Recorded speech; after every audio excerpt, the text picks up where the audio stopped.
Divert చేసేందుకు ప్రజల సమస్యలు ఎవరైనా గొంతెత్తి విప్పితే ఆ గొంతును నలిపేందుకు ఏడాది కాలంగా మా పార్టీ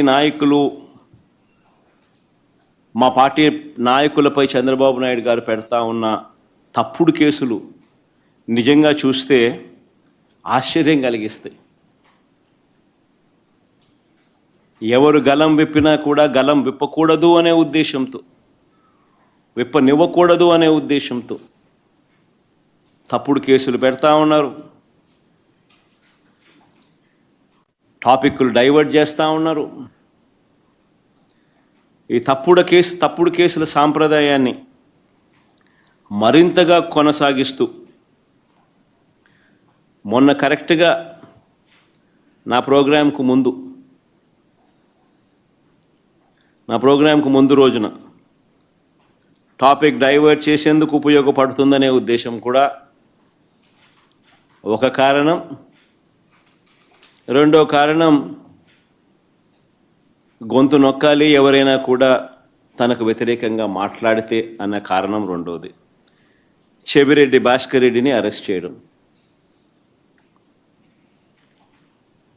నిజంగా ఆశ్చర్యం కలిగించే విషయం. అసలు భాస్కర్ని అరెస్ట్ చేసిన తీరుని చూస్తే అసలు ఇంతకుముందు మీరంతా కూడా చూస్తూ ఉన్నారు.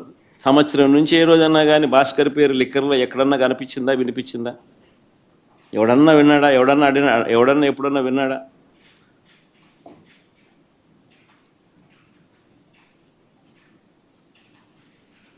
భాస్కర్ని ఇరికిచ్చేందుకోసం తప్పుడు సాక్ష్యాలను క్రియేట్ చేస్తూ ఉన్నారు.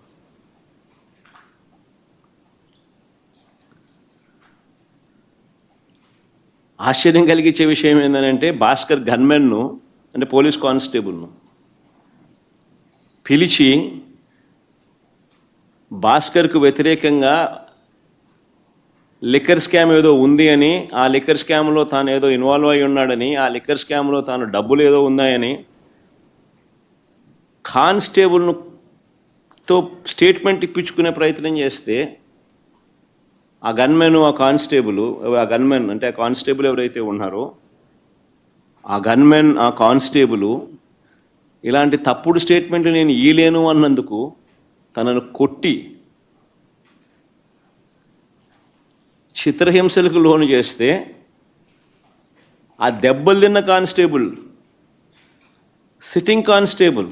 డ్యూటీలో ఉన్న సిట్టింగ్ కానిస్టేబుల్, దెబ్బతిన్న కానిస్టేబుల్ ఏకంగా వీడియో తీసి తనకు తగిలిన దెబ్బలన్నీ చూపిస్తూ, ఆ దెబ్బలను డిస్ప్లే చేస్తూ, జరిగిన సంఘటన తాను చెబుతూ డీజీపీకి లేఖ రాసి గవర్నర్కు, ప్రెసిడెంట్ ఆఫ్ ఇండియాకు లేఖలు పంపించినాడు.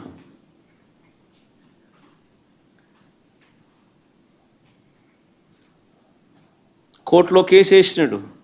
నిన్న ఆ కేసు హియరింగ్ కూడా వచ్చింది.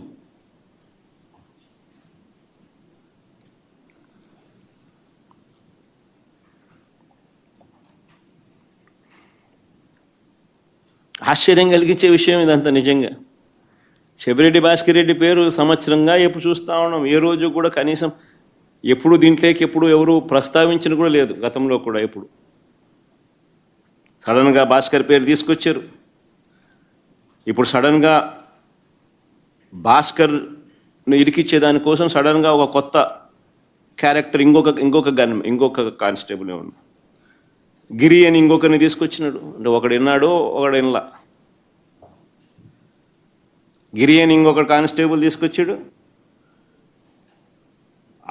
ఆయనతో గిరి అనే వ్యక్తితో భాస్కర్ మాట్లాడినాడంట. ఆబ్వియస్లీ తన దగ్గర ఉన్న గన్మెన్ ఎవడైనా కూడా మాట్లాడతాడు. ఎక్కడికి పోతున్నావు, వస్తున్నావా, ఎక్కడున్నావు, నువ్వు వస్తున్నావా, ఎప్పుడు వస్తున్నావు, ఏం చేస్తున్నావు, నేను ఇక్కడికి పోతున్నావు, నువ్వు ఎక్కడున్నావు, ఏదో మాట్లాడి ఉంటారేమో. మామూలు సహజంగానే జరుగుతాయి. మన మాదిరి నా మాదిరి ఇంతమంది గన్మెన్ ఉండరు కాబట్టి, ఉండేది ఒకడికో ఒకడో ఉంటాడు కాబట్టి, వీళ్ళు ఎక్కడికైనా పోయేటప్పుడు, విఐపి పోయేటప్పుడు నువ్వేడుండవు స్వామి, నువ్వు వస్తున్నావా, వస్తే ఇద్దరం కలిసిపోదామని చెప్పి మామూలుగా ఎవడైనా మాట్లాడుకుంటారు. నేను ఆశ్చర్యం చెప్పేది, ఫోన్లో మాట్లాడిన ఎక్కువసార్లు ఫోన్లో మాట్లాడినారు. అంటే నీ నీ డ్రైవర్తో కానీ నీ ఇంట్లో ఉన్న ఎవరితో ఉన్నా కానీ నువ్వు ఎక్కువసార్లు మాట్లాడితే చాలు, అది చాలు. ఆ మనిషిని పిలుచుకొని రావడం, ఆ మనిషితో ప్రలోభాలు పెట్టడం, ఆ మనిషిని లేదా భయపెట్టడం, ఆ మనిషితో తప్పుడు స్టేట్మెంట్లు నీ ఇష్టం వచ్చినట్టుగా ఇప్పించడం, ఆ ఇప్పించిన స్టేట్మెంట్ ఆధారంగా ఈయనను అరెస్ట్ చేయడం. నిజంగా ఏం జరుగుతూ ఉంది ఇది? అదే మాదిరిగా ఇప్పించే ప్రయత్నం ఇంకొక కానిస్టేబుల్ మీద కూడా చేస్తే, ఇంకొక కానిస్టేబుల్ ఇష్టపడకపోతే ఆ మనిషిని కొట్టే స్థాయిలోకి వెళ్ళిపోతే, ఆ మనిషి ఏకంగా వీడియో తీసి జరిగిందంతా చెప్పి వీడియోను లెటర్ను ఏకంగా డీజీపీకి నుంచి ప్రెసిడెంట్ ఆఫ్ ది కంట్రీకి, గవర్నర్కు లేఖ రాసి కోర్టులో కేసు వేసినాడు. అంటే ఈ మాదిరిగా ఇరికియాలనుకుంటే ఎవరు తట్టుకోగలుగుతారు? ఎవరినైనా ఇరికిచ్చేసేయచ్చు. Where is the end for it? అసలు నిజంగా all what you require is an government employee. ఎవడో నీ గన్మెన్ ఎవడో ఒకటి పట్టుకుంటే చాలు. నెక్స్ట్ చంద్రబాబు నాయుడు దగ్గర, లోకేష్ దగ్గర పనిచేస్తాను గన్మెన్ ఒకటి దొరికితే చాలు. అది ఎట్ట గవర్నమెంట్లో ఎవడుంటే గవర్నమెంట్ కనుక అనుకూలంగా చెప్తారు. అంతే ఇంకా ఆ మనిషి ఈ మనిషి దగ్గర పనిచేస్తానంటే ఈ మనిషి ఆ మనిషి మీద వ్యతిరేకంగా చెప్పేస్తాడు. ఆ మనిషి ఆటోమేటిక్లీ ఆ మనిషి మీద నీ ఇష్టం వచ్చిన ఆరోపణ చేసేయచ్చు, మనిషిని ఎత్తుకొని వచ్చి జైల్లో పెట్టేసేయచ్చు. ఏంది ఇది?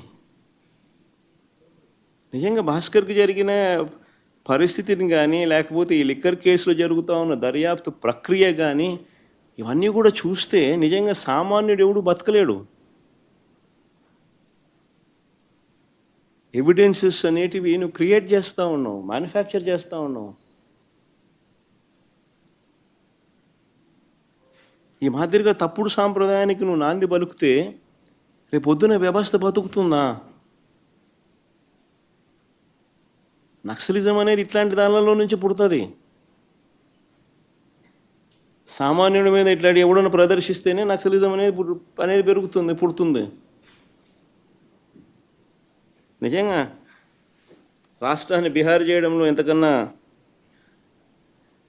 గొప్ప లీడరు, గొప్ప నాయకుడు చంద్రబాబు నాయుడు కన్నా గొప్ప నాయకుడు ఎవడు ఉండడు. చివరికి ఆశ్చర్యం ఏం తెలుసా?